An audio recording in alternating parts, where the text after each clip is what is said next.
ito na yung pinakamainit talaga na ano ngayon pinag-uusapan yung tungkol nga sa PhilHealth. Tingnan nyo guys, basahin nyo dyan yung subtitle.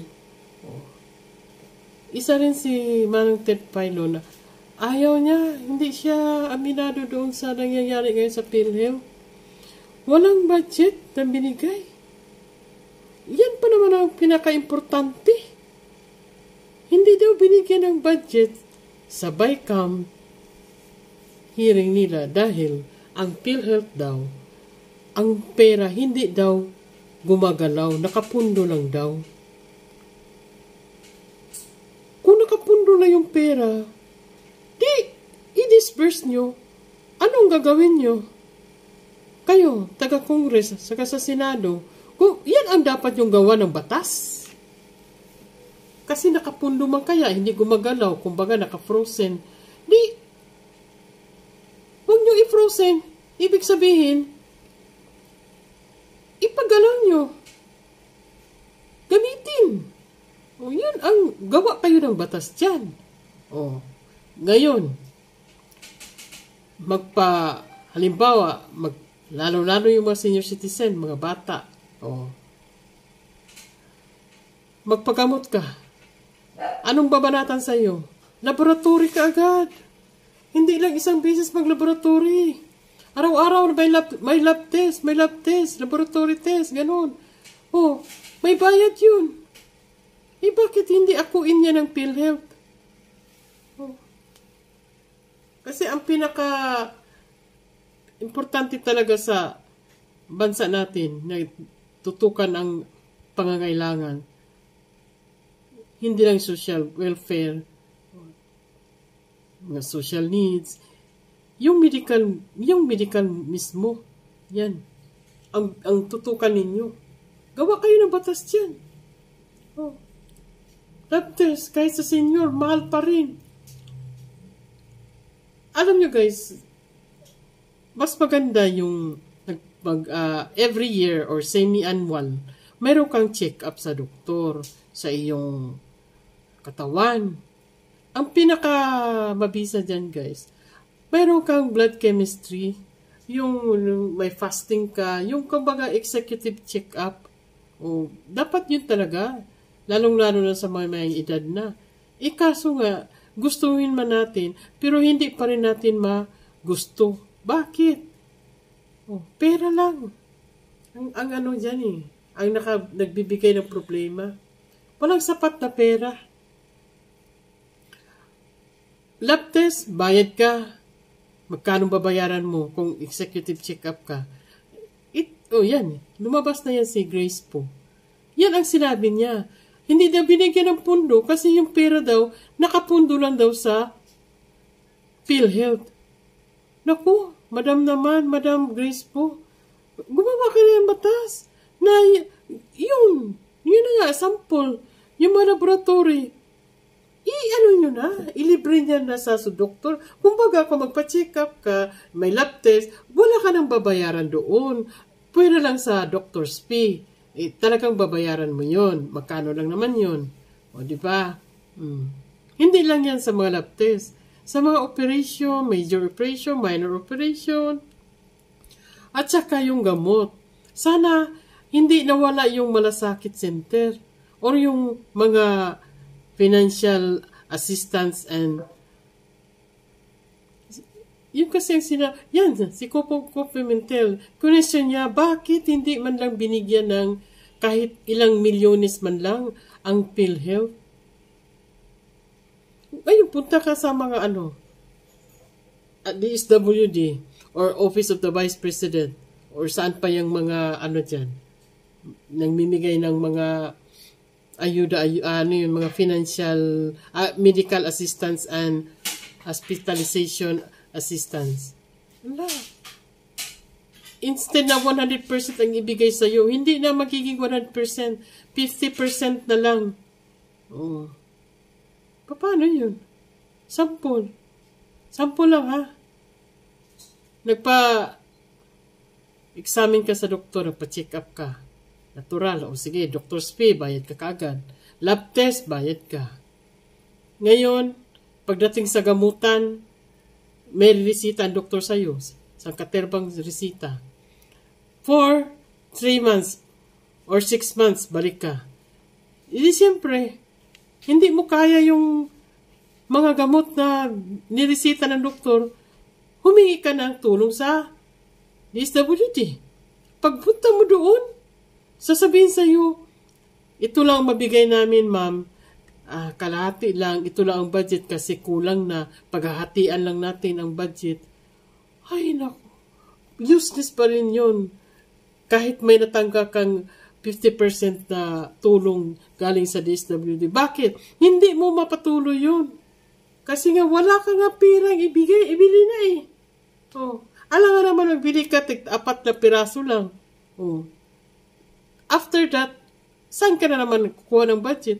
Yun sana talaga ang bigyan ng pansin ng taga-Senado at saka sa Congress. Hindi yung ang laki ng pundo niyo sa mga ayuda, AIX, tupad. Para pampabango sa inyo sa eleksyon? At saka ibigay nyo yan on the time sa eleksyon? Oh?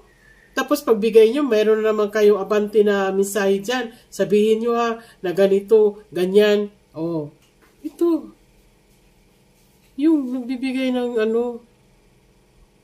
ng tawag nito, mga pera, yung matupad-tupad na yan.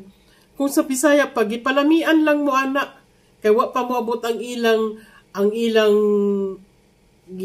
takna, nga ilang ipaabot, nga mudaogin sila sa posisyon, nga sila ang mahimong presidente. Sa kana ng pamaagi nga inganaon niyo pagpamaagi, di gid mo grasyahan. Mabuisit gyud ang Pilipinas ana bisag usaon pa ninyo. Bisag moingon pa na diha nga naay ayuda sa mga tupad AX o kaning sa tani akap-akap, dili na maka sa mga Pilipino makapasigarbo. Dili na makaingon nga, uy, okay kayo. Dili. Kay nga nun, dili yun. Wala, dili na siya.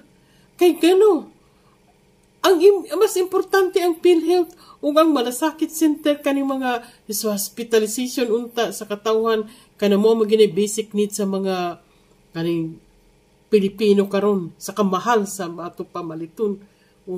Unta gani ang mga atong mga pamaliton, diha po sila makatutok nga, usaon pa barato. Kanang inyong nga pundo diha nga, bilyones dili milyones, dili M, bilyones, bravo, bilyones. Perti ka nagko kayo. Unya ka na nga mga kwarta, gikan na ba gina sa katawhan, sa taxpayers, people's money na. Mo nang gigon nila nga gikan sa kaban ng bayan. Patay, murag tubig na nga gipang yabu-yabu na nila ang kwarta. Perti. Kay tungod ba lang kay dili ila? Hala, niya karon. Mo na ginaasa na tong tons of gold. Asa na tong Maharlika. Asa na tong PhilHealth. Asa na tong giutan nila sa DBP, sa Land Bank. Unsa pa tong mga kana nga mga kwartaha. Pwede ka ko. Sus, Ginoo ko. Nagani nag-usik-usik lang ng flood control. Wa may nangahimo, wala man day gani na.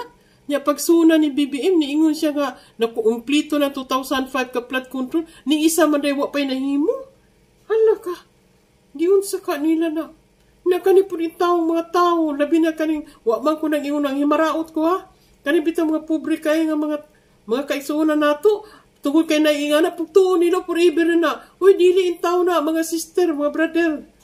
Tama na sa karon kay ngano na pa sila ulat nga panahon. Kay wa pa eleksyon ila nang ipag-atik-atik sa ato. Ano maganahan ta? Mo na pamaagi nga ang atong utok gipanghiluan na. Nga napa si Inday Sara mo nagnalipod sa ato nga ayaw gid mo pagpatuntuan na, ayaw gid mo tuan na kay mao na nang legal nga vote buying karon. O yung ka vote buying. Pag-abot ana sa eleksyon, pag-human ana sa eleksyon, mapildi or mo daw na sila, undang gid na. Undang gid na. Pildi or daw, undang gid na. Nya karon kay naa naman gid na siya. Kay gibudgetan man gyud na. Okay, dawat ang tanan, dawat. Pero di kita mubuto ana. Tawhana na. Kay dili na mao gyud ang atong gipangita. Kay nganong musabot kita ni ka. Yaot gid kay sa atong Pilipinas gyud. Na una-unaan na lang. Kana ilang mga gipang waldas nga kwarta karon nangutang pa man ganit ta. Nya kana atong utang karon unsa pa may ibayad katuan naman tanan sa ilang bulsa. Igo naman gipang hatag gipang ang mga kwarta gipang hatag wala may in return nga revenue. Wala man. Wala may gipatukod yung mga infrastructure diyan nga mga building din nga manarbaho unta. So kung manarbaho na income kada usaon man na karon 2 years na 3 years na wala sila project. Pero ang kwarta na nga hurot. Unsa may ibalik ana? Nga wala may napatukod nga revenue. Kaya gipanghatag-hatag man, naaman sa inyong mga kamot. Igura man po ninyo na gipang palit-palit. May magipalit ninyo. O ba na gipang sugal pa, gipang inom, gipang madyong pa diha. Utong it baron. Di kita magpatunto. Pero kay naaman lagi na, dawata na lang. Pero pag abot sa eleksyon, ayaw taon magbutuan ng tawana. Ayaw ginin taon. Ayaw may damay-damay ninyo kay na. Kanang ilang utang yun, bisag wa kay trabaho, pabayrong gid ka, naa kay share gid ana. Mao man ang style nila, nya karon paghabot ana, karon kay wala may return ana. Wa man tay ginansya ana kay wala man nila gibutang sa negosyo or sa mga investment, wala man gibalik ana. Unsa may mitabo ana? Padak ana po ng buwis, padak ana po ng atong PhilHealth nga contribution ang SS. Tanan padak-an kay aron nato ikabayad sa mga utang. Okay saman, sila nang utang, sila nang palami, sila nang busog, sila nang dato, ang pabayron kitang mga uyamot nga mga tao. Sa dangay yun na ambot ani. Ay Lord, tabangin taon mi. Na pa si Grace po. Niingon na mahinuon nga di na kuno taga-pundo. Oy, madam, paghimo itag balao diha, madam. Ay ambot sa inyo ay. Nahala. Tabangin lang po ko ninyo din na like and subscribe sa akong YouTube channel. Pwede po niyo i-share. Thank you kayo.